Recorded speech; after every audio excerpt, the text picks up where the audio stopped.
Sada kada se tačno znamo šta hoćemo, vrlo je lako razabrati ko nam je prijatelj, ko nam je. Evropska unija kao jedina opcija za Srbiju više nije aktualna. Kada govorimo o Evropskoj uniji, mi smo imali, i to nije tako jednostavno govoriti, vi najbolje znate da živite u tom svetu, vi najbolje znate da u Evropskoj uniji niko vas ne čeka sa solju i hlebom i kaže, a dobro je, došli ste, evo odmah ćete imati raj na zemlji, vi najbolje znate kako se teško zarađuje hleb u Evropskoj uniji. Znači, vama niko ne može da prodaje laži koje prodaje dole u Srbiji kako tu teče mleko i kako je tu sve sjajno. Ali, vi isto tako dobro znate da Evropska unija nije jedna jedinstvena priča. Vrlo dobro znate da ono što je briselska birokratija zamislila kao jednu nadnacionalnu diktaturu i probala da sprovede u Evropi, kad god je izašlo na referendum nije prošlo. I Francuzi, i Holanđani, i Irci, svi koji su vrlo različiti među sobom. Kada su imali priliku da kažu u briselskoj birokratiji šta misle o njihove tvorevini, oni su to oduvali kao zmaja. Naravno, oni su se uplašili i shvatili su da to dalje ne može. I sad pokušavaju preko elita koje su korumpirane da sprovedu sve te planove briselske birokratije. Ali suštinski u Evropi se budi jedan veliki talas narodnog nezadovoljstva sa takvom jednom diktatorskom opcijom. Vi kad pogledate čuvenu priču o ljudima koji odlučuju o našim sudbinama, neki Oli Ren, Javier Solana, Marker Tisari i ostalo, niko ne postavlja pitanje, je li gospodo, na kojim ste vi to izborima dobili toliko vlast u Evropskoj uniji? Oni su ljudi koji su dekretima postavljani u raznim zakulisnim ložama koje uopšte ne podnose izveštaj nijednom evropskom narodu kako su došli na to. Znači, kada sve to postavimo i kada vidimo, mi shvatamo da taj koncept koji je hteo da i Srbiju zgazi, koji je bombardovao Srbiju pre 10 godina u ovo vreme, taj koncept u ovom trenutku polako malaksava i gubi snagu. A to nije slučaj. Taj koncept nije evropski, taj koncept je uvezen iz Vašingtona i takva Evropska unija treba bude samo protektora Sjedinjenih Američkih Država. To više neće ni evropski narod. Mi sad dolazimo u situaciju da se stanje stvari menja. Oni više nemaju snagu sve to da urade, ne da nemaju želju, imaju želju, ali primećuju da moraju da se povlače iz Iraka, da ne smeju da napuste Afganistan, a u Afganistanu gube rat, da u ovom trenutku oni imaju velike ekonomske probleme u samom središtu svog kapitala, a to je Wall Street, da sve ono što su imali, kada su posle 89. kad je pao Berlinski zid navodno pobedili, a jesu, šta su tada imali? Tada su imali američki san, gde svaki čovjek mislio da će u kapitalizmu da bude mali kapitalist, da tu maltene radnika više i nema koji su bezpravni. Mislio je da je to demokratski svet koji se bori za ljudska prava i koji je samim tim moralni, čestiti i bolji svih ostalih koncepta u svetu. Mislio je da je to vojna sila koja ne uništava narode, nego sprovodi humanitarne intervencije, kao što je bio taj čuveni milosrdni anđeo od srpskih naroda.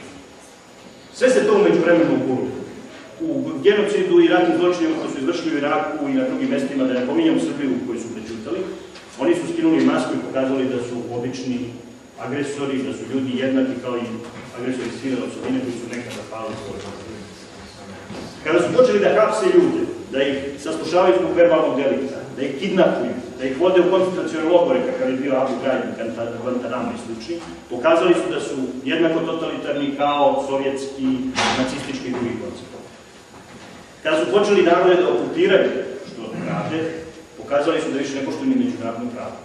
Znači, sve su vrlo brzo su se kršili, jedino što im je ostalo kao uporište bilo je ljudi, ali se nama se bolje živi. Mi imamo ekonomiju, mi imamo privredu, svi jeste, nismo ni moralni, nismo ni dobri, ali stava će vam biti naši. Međutim, šta sada kažemo? Šta kažemo sada kada se njima više ne živi bolje? Šta je ostalo u silama, u rukama te sile? Ostala još jedina moć koju sila na zalasku ima, a to je moć da se uništi planet. Kada dođete do te moći, to je samo korak do propasti cele integrije. Sada ako je sve to tako, počeo da posuste, a jeste, u isto vreme neke druge države, drugi narodi su počeli da podižu i svoje privrede, i svoje vojske, i svoj geopolitički uticaj.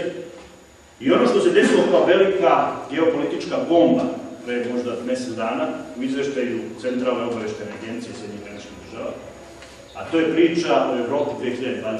godine, to uopšte nije nepoznato. To su mnogi ljudi koji su pre nas u svemu tome govorili i mogli da nasluti. I znali su koliki svojim informacijama. Znači, to što su oni rekli da Evropa od 2020. neće biti jedinstvena, već će biti podeljena na 3 zone. Jedna će biti stara Evropa, kako je oni zovu. to je osovina Pariz, Berlin, skandinavske zemlje, Benelux, to je onaj deo Evrope koji je i bogat, koji je stvar u Evropi, koji u principu ima svoju autentičnu politiku, a to je pokazao kada je Amerikancima rekao nećemo u ratu Iraku. Znači, to će biti jedan korpus. Drugi korpus Evrope je ono što oni zovu Nova Evropa, a što je pod velikim uticajem katoličke doktrine i što oni vrlo dobro kontrolišu, kad kažem oni mislim za NATO i Amerikance. To je deo svih ovih novih evropskih država koje su ušle od pribaltičkih bivših sovjetskih republika preko Poljske, Češke, Slovačke, čak i Austrija tu ulazi kao zemlja koja je izuzetno katolički nastrojena i ima neke interese koji možda se čak i sa Nemačkim razlikuju. Tu su naravno Hrvatska, Slovenija i veliko pitanje šta će biti sa Italijom, s obzirom da jeste izuzetno katolička, s obzirom da su oni vrlo blizak Amerikancima, ali ipak to je jedan veliki stari evropski narod koji neće dozvoliti da mu jedan prolazni političar kroji sudbinu. I na kraju ono treće što je nama zanimljivo, to je deo Evrope koji su oni onako kolokvijalno nazvali bivša Vizantijska pravoslavna unija, šta bi to trebalo da bude. To su sve ove zemlje na Balkanu koje su ostale van ovih krugova. Vrlo je zanimljivo da tu spada i Bosna i Hercegovina i to pod jako utjecajem Republike Srpske. Tu su Srbija, Crna Gora, Grčka, Makedonija, Bugarska, Rumunija, ceo taj talas gore koji se naslanja na Rusiju i na zemlje zajednice nezavisnih država. E sad, kad sve to kažemo, sigurno je da to niko neće objaviti, da se to neće desiti tako što će neko formira pravoslavnu uniju, da formira katoličku uniju, da formira staru Evropu i ostalo. Ne, ja pretpostavljam da će se nastaviti učlanjivanje u Evropsku uniju, ali Evropska unija više neće biti briselski koncept jedne nadnacionalne diktature, već Evropska unija biti jedna slaba unija povezanih država koja će ekonomski sarađivati. A u samoj toj Evropskoj uniji će biti ta tri talasa realnog uticaja koji će potpuno da se razlikuju. Znači, to što oni zovu stara Evropa imaće svoju autentičnu politiku i u međunarodnim odnosima, možda će čak i svoje vojne snage razvijati. To što će njima biti ubačeno kao kamen u cipelu, to Amerikanci svuda imaju, to Velika Britanija, koja uvek radi ono što je u američkom interesu.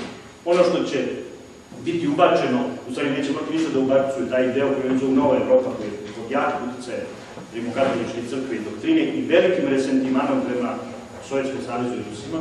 Znači u Poljskoj, u svim tim zemljama, Litvaniji, Letoniji, Estoniji su izuzetno jaki antiruski osjećaji. I zahvaljujući tom osjećaju su izuzetno jaki proamerički osjećaji. Zbog toga oni računaju da će taj talas biti nešto što će presecati vezu između Berlina, Moskve i te dve Evrope koje će biti podeljene talasom američkog uticaja koji će biti vezan za takozvanu Novu Evropu. I tu će oni imati potpuno tešne ruke da rade šta hoće, mada očigledno nije ovaj više njihov raketni štit nije aktualan baš toliko kao što je bio, ali dobro, bit će tu pregovaranja, pritiskanja po potrebu. I ovo što oni zovu pravoslavna unija, neće naravno biti pravoslavna unija, neće istaći vizantijsku ili moskovsku zastavu i reći mi smo poseban identitet, ali će se desiti ono što se već dešava. Tu će interes i uticaj Ruske federacije biti izuzetno jak. Pre skoro godinu i nešto dana u Ninu je izašao jedan neverovatan intervju koji je dao savjetnik Mila Đukanovića za bezbednost Imenom Prahovac, koji je rekao ljudi, to je bilo pre ekonomske krize, pre svega ovo, ako ljudi okrenite se na Balkanu, ruski kapital drži sve. Ono što se pojavljuje kao grčki kapital nije ništa drugo nego kapital ruskih tajkuna. Ono što drži Crnu Goru, to su ruski tajkuni. Ono što ulazi preko energetskih sporazuma na celom Balkanu, to je sve ruski kapital. Da li državni, da li tajkunski, da li vidljivi, da li nevidljivi. On je već tad objavio ono što su danas američke obaveštajci potvrdili, da je ovaj teren već pod velikim uticajem Rusije kao sile koja se vraća na ovaj prostor.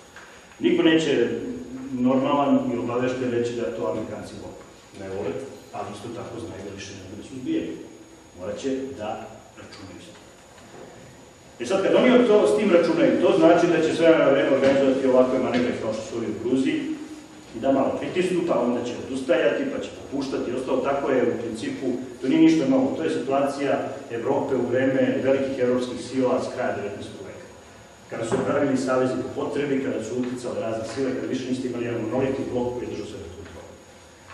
To je sve bitno zato što mi kao narod to moramo da poznajemo, da bi shvatili da to što će neko dati Rusiji da utiče na tom prostoru, ne znači da će nam odjednom da cveta cveće. Mnogo zavisi od naših elita, da li će biti spremne da prepoznaju tu novu geopolitičku situaciju i da kažu da ovoga trenutka mi igramo na kartu koja nam je mnogo povoljna.